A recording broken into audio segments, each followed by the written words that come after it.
Bienvenue sur ma chaîne de Hygiene, j'espère que vous allez bien. Merci à tous d'être au rendez-vous, merci aux nouveaux abonnés. Mon cœur ne cesse de faire koudou koudou. En tout cas, vraiment, quand je vois que quelqu'un s'abonne, ça me fait toujours très plaisir. Donc, un grand merci. Nous sommes en période de fête, donc c'était obligé, évident que je vous fasse une vidéo sur des recettes et de déco de Noël. On a déjà décoré le sapin ensemble, donc dans cette vidéo, on va passer à l'apéro. Je vais vous donner 6 exemples d'apéritifs et vous partager quelques idées de décoration de table que vous pourrez faire pendant les fêtes. Donc je vous laisse avec la vidéo, j'espère qu'elle vous plaira. Bisous! Acte 7 868 483. Donc ici, je vous montre simplement les ingrédients que j'ai achetés pour préparer mes apéritifs, mais je vous les décrirai un à un à chaque moment de recette. On va commencer par des petits croissants de pâte brisée au scampi. Je mets un filet d'huile d'olive.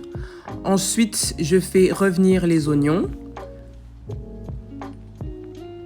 Puis, je vais faire revenir les scampis. Les épices que je vais utiliser sont épices de poulet, muscade, ail, poivre, sel, gingembre et du soja. Je rajoute la coriandre et du persil frais. Et de l'ail. Donc voilà, on met l'ail et puis on va remuer et on va laisser les scampis cuire. Et en attendant, on va s'occuper de la pâte brisée de soleil. C'est comme ça que je l'appelle parce qu'au final, ça aura une forme de soleil. Donc je coupe la mozzarella en petits dés. Ensuite, je viens ajouter la sauce tomate directement sur la pâte. N'ayez pas peur d'être bien généreux. Mettez vraiment assez de sauce car à la fin, on va venir mettre une autre pâte brisée par-dessus. Donc du coup, faut pas que ce soit sec. Alors on y va, on garnit tout ça bien généreusement. Mozzarella plus fromage râpé. Et on finit par une deuxième couche de pâte brisée. Ensuite, je vais venir découper la pâte en plusieurs parties. J'ai voulu m'aider d'un verre pour que ce soit bien au milieu, mais en fait, non, c'était pire. Donc, voilà, je préférais le faire à main levée. Et donc, si c'est pas des parts égales, c'est pas bien grave. Hein. Donc là, je fais des petits picots pour éviter que la sauce, le fromage ne déborde quand je vais faire les tourniquets, les tornades, je sais pas comment est-ce qu'on peut dire ça. Mais en tout cas, les images parlent d'elles-mêmes. Donc, nous revenons avec nos briques de scampi. Donc, regardez comment est-ce que je plie. Il faut essayer vraiment de bien tirer, de bien serrer.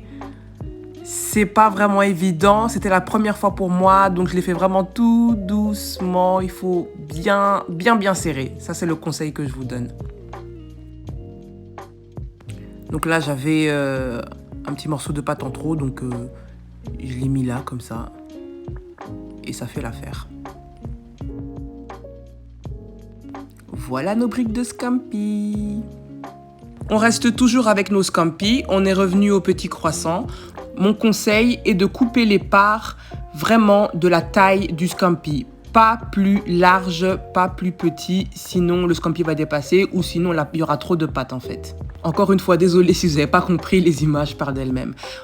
Par contre, je vous conseillerais de rajouter du boursin, une cuillère de boursin à chaque croissant pour que ce soit moins sec, surtout si vous prenez de la pâte brisée. Ensuite vient le tour des tomates aux crevettes grises ou l'inverse, comme vous voulez. Moi, je préfère le faire comme ça parce que quand la tomate est trop grosse, il n'y a pas beaucoup de crevettes à l'intérieur, donc tu as beaucoup plus de tomates que de crevettes. Donc, je préfère couper les tomates en petits dés et faire le mélange du tout dans un bol. Je trouve que c'est plus chouette à manger comme ça. Pour la présentation, vous pouvez les faire dans des verrines. Les miennes, je ne les trouvais plus. Depuis qu'on a déménagé, je ne sais plus où est-ce que je les ai mises. Mais les mettre dans des petites verrines, c'est vraiment sympa. Alors, la viande hachée, c'est le même assaisonnement que pour les scampi. Pareil. Donc là, on va venir faire nos briques de viande hachée. Là, j'ai voulu changer un peu la présentation que tout le temps faire des triangles. Donc, j'ai voulu faire ça comme ça. Je trouve que c'est aussi très sympa. Juste qu'il faut des bâtonnets pour pouvoir faire tenir la forme. Je tiens à vous dire de faire super attention au temps de cuisson. La pâte de la feuille de brique, pardon, ça cuit super méga vite, que ce soit à frire ou à mettre au four. Franchement, faites super gaffe à ça. Moi, je ne le savais pas et maintenant, je le sais. Mais en tout cas, voilà, faites attention au temps de cuisson. Et pour le dernier, ce sont des roulés de jambon fumé, salade et fromage frais. C'est super rapide, super simple à faire et c'est vraiment bon. Avec la salade, ça donne une touche de fraîcheur. Franchement, c'est vraiment top à faire, quoi. Juste quand vous les roulez, de bien serrer, toujours bien serré quand vous les roulez. Et donc voilà, c'est vraiment facile et super bon.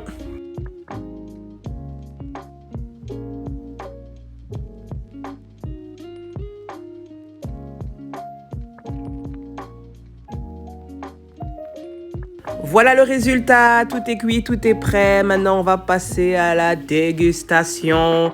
Je vous dis pas comment les enfants n'en pouvaient plus. Donc voilà les roulés de jambon fumé, les petits croissants aux crevettes.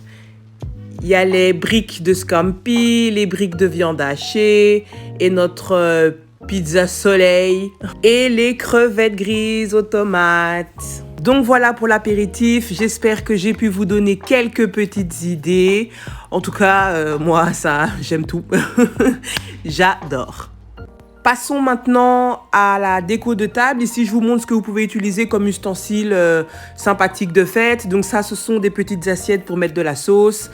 Je vais décorer ma table avec des assiettes transparentes de chez Action. Les petites brioches de sapin viennent du Colruyt. Et sinon, pour tout le reste, ça vient de chez Action, sauf les bougies Xmas et la petite maisonnette. Donc voilà, on passe à la déco de la table.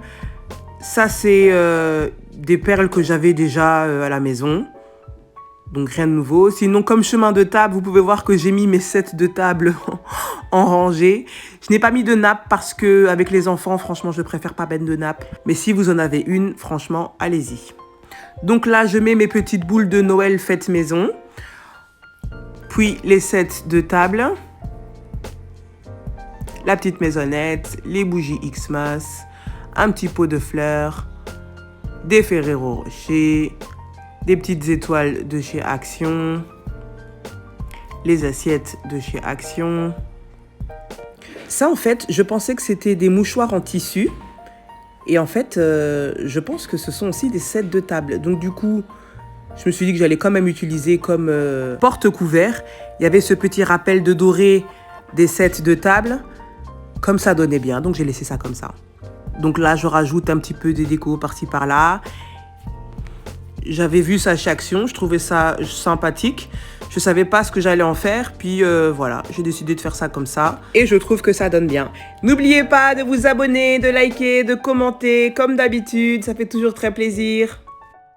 Et voilà, ma déco est terminée. Comme d'habitude, en mode système D. Donc il y a de la nouveauté, il y a des choses anciennes. Moi, j'aime beaucoup le résultat. Dites-moi ce que vous en pensez. C'est une déco minimaliste, simpliste, mais moi j'aime beaucoup. Je sais pas vous, mais moi j'aime beaucoup. Franchement, j'aime beaucoup. Donc voilà, cette vidéo est terminée. Je vous souhaite à tous de passer de super fêtes. Passer un bon moment en famille, dans la joie et la bonne humeur. En tout cas, on se retrouve pour une prochaine vidéo. Je sais pas trop quel jour ce sera étant donné que c'est les fêtes. Tout est perturbé. Regardez, je poste aujourd'hui alors que d'habitude, le mardi, vous ne m'entendez pas. Mais voilà, c'est freestyle total. Donc, on se retrouve pour une prochaine vidéo. À bientôt!